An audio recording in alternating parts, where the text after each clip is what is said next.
Hello again, welcome to the Ref Show. We've got Iain Dowie on the programme again. You must have done something right last time, Iain. You've been invited back so quickly. And you have as well. Mark Halsey, greetings. Happy New Year to you both. Thanks very much. Thank you, happy to you, Big C. Not often I like to sit next to an ex-keeper. An ex-keeper and a referee. He used to give me some stick. Listen, all the things in one, keepers and referees rolled into one. It was a good job because when he was manager, I'm a big QPR fan, so he was manager, so I never refereed QPR. No. So I was quite happy because he's always in the referees' ear all the time. And you were when you were goalkeeper for St Albans, and you've got connections at St Albans as well. We won't dwell on it. Both played there. Mark's reminded me of one of the first games I played for St Albans when we had 5 centre-halves. Sounds bizarre. And he was one of them. I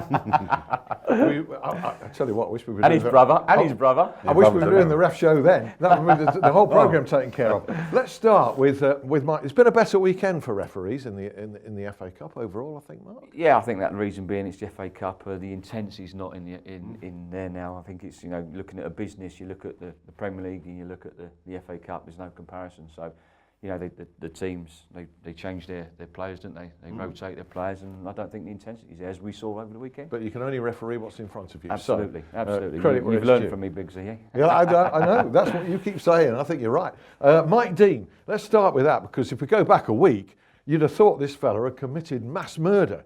The reaction there was to the West Ham-Manchester United game. Now, he's come through a game with no cards at all. Tottenham 2, Villa 0 in the FA Cup. Yeah, I did it. I covered it. He refed the game very well. A couple of little issues where he had an advantage and other than that. But this is the hysteria that goes with this. I think the last time I was on the show, I reviewed myself when I was a manager. And I think I must have complained about 100 decisions. Probably 93 of them the ref got right. 7 of them were a bit dodgy. And 2 of them I probably got right. So my view is this hysteria to this, it was a poor decision. And I think it's not meant badly to him. I think that's a result of not. When you play it, you'd understand. I think you'd understand that challenge. There's my view. Now, but I do think Mike Dean's a very good referee, and I've heard House's points. I've got to say, I agree. I think it's just a case of he's actually a very nice fella when you meet him. So he needs to change his style. I think be himself. Be himself. It's perception. It's everybody's perception, isn't it? That he comes across arrogant, but he's not. He's not. And you go back to that. That challenge as well. Perhaps we'll get on to the challenges. He guessed, and what he done, he turned away. He turned away from the incident, and because he got so much criticism for not sending off Berkeley in the Merseyside derby, he thought, I'm not taking any chances here. He's seen Phil Jones rolling about on the floor, and he's just got the red card out and sent him off. Yeah, and listen, Phil Jones doesn't help him. Referee. It's poor. Well, it's poor from a professional player. And it's poor part. No, but it's part of the modern game. Yeah. Trust me. But it's disgusting, isn't it? Of course it is. I made the point before. I think Mourinho said England would never win a major finals until they learn how to manage the game. And what they're talking about, I've played in Spain. Where they go 1-0 up and you bump it, they go down, and it's a foul. And 20 minutes goes by and all of a sudden the game's over. We don't want our players learning. No, we don't. No, I think but what I'm saying is, in international football, is there... it's not a level playing field. What I'm saying is, if we're staying up on our feet, but they're not. No, that's right. He's absolutely spot on. They've got to conduct themselves when they play national football. Yeah. They can't make those challenges. No, exactly. You've got to hold. As for Mike Dean, he's come through a game back in the spotlight. And it was a good game for him to get because there was no incidents, there was no major controversy. And as a referee, that's the sort of game you want to have after you've had an indifferent festive period. And he doesn't need the portrayal of arrogance. He's a good referee. He's a very good referee. He's an excellent referee. Just had an indifferent festive period. Right. Paul Tierney, let's come on to him. He's not a headline name, but John Terry is. And Paul Tierney sent off John Terry on his first start since October. You got that wrong. It's not Paul Tierney. It's Kevin Friend. It's Kevin Friend. Sorry. Well, there's a mistake. Now there's a red card. Hey, where's my cards? Big Z, get off. Are there any presenters available to take over? You're getting sacked in the morning. There we are. So I'm off the list for next week. You're doing the show next week.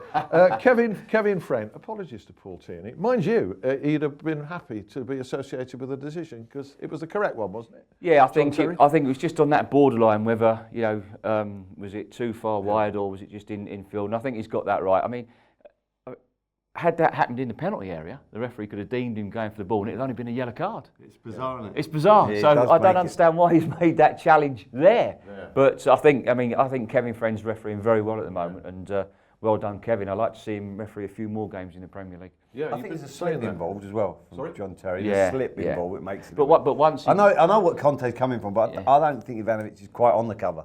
No, I've got to say, so not. I don't think it is a little bit. And touch and go, but I think you got it right. And he's going to regain control of that ball, isn't he? He is, yeah. Because it's close enough to him. Yeah. So I think Kevin Friend's got that bang on. Okay, so that was one of 2 red cards in the FA Cup on Sunday. I think I'm right in saying on this one. Yeah. And if I'm also right in saying, David Coote was the referee who administered the other one. Yeah, this was at Middlesbrough, Sheffield Wednesday. Daniel Ayala. Very interesting scenario, because looking at that, I'm wondering, has he sent him off for violent conduct, or has he sent him off for a denial of a goal scoring opportunity? If he sent him off for a denial of goal scoring opportunity, in my opinion, it's wrong. If he sent him off for violent conduct, then I would say he's correct, because you see that elbow go bang right into the Sheffield Wednesday player. Now that's something that he used to do when he played. Talking about. So if it's the violent, there is a difference. In terms of suspensions, well, denial of goal scoring opportunity, we know, is 1 game. Violent conduct is 3 games. So if he sent him off for violent conduct, for me, it's correct. Okay, Middlesbrough will be. See the report, wouldn't it? It will be. Well, it will be. He'll look to the footage and change it to violent conduct. Well, it'd be interesting. Middlesbrough would be hoping it's for denial. It will be, because that would have been relayed to the full official straight away. Yeah.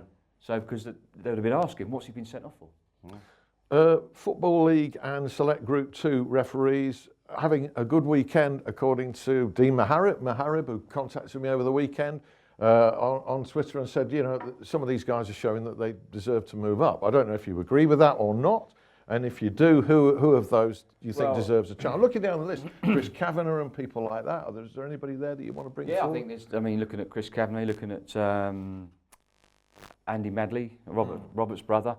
I think we need to, because we're in a state. I don't think if Ian's aware, but we've got 7 referees on the FIFA panel. Okay, normally it should be around about 10, but because we're struggling for quality, we haven't got that. Now, Martin Atkinson and Andre Mariner should have retired off FIFA, but they've got a 1-year extension, because if those 2 come off, we're down to 5 international referees.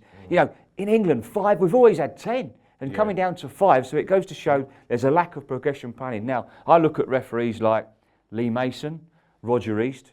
I think it's about time now we sort of put those back, bring those out of it, and we give these guys like Kevin Friend, Paul Tierney, Stuart Atwell, and bring in Andrew Madley, who I think is a very good referee.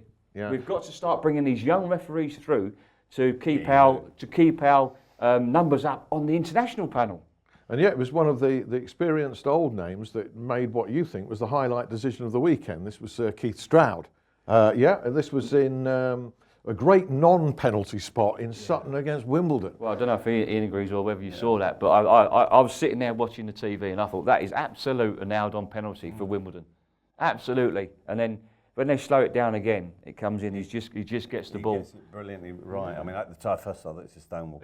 Because you don't look, the ball diverts, actually, he gets good contact on the ball. But no, he's very difficult to see. Hats off to the referee there. Hats off to him, and the assistant, I think, that might have come in, but... do you know what I think as well, in terms of that, I've got to say, I agree on Lee Mason then, for me. Well, say what you think. No, am I right? I think exactly right. What I'm of view is, you should encourage like the Atwells and people that through the system, and get, for me, I do a lot of championship games, I see an awful lot of them, and in this, or maybe it's a generalisation, it seems like some of them are very poor and some of the young ones are very good. Yeah. I know whether that, it sounds bizarre, but I generally think that almost ensconced in a way of managing and of refereeing, right, and not being flexible. Some of I've seen that well a couple of times. I think he's done really well, and he's also been hung up to dry a little bit for doing one thing wrong, which can happen to us all. Yeah. But the thing with Stuart for me was, I think he should never have been removed from the select group in the first place, because I just think he was poorly managed by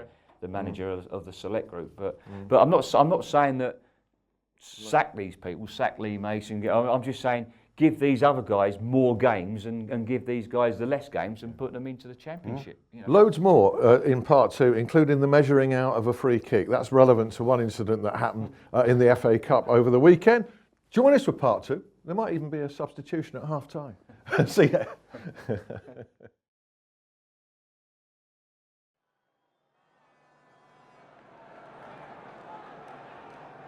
10 minutes into a game, you notice a striker is wearing a small wooden cross on a string around his neck. At the next stoppage, you ask the player to remove it. He complains that you are discriminating against his right to display a religious symbol in the workplace. What do you do?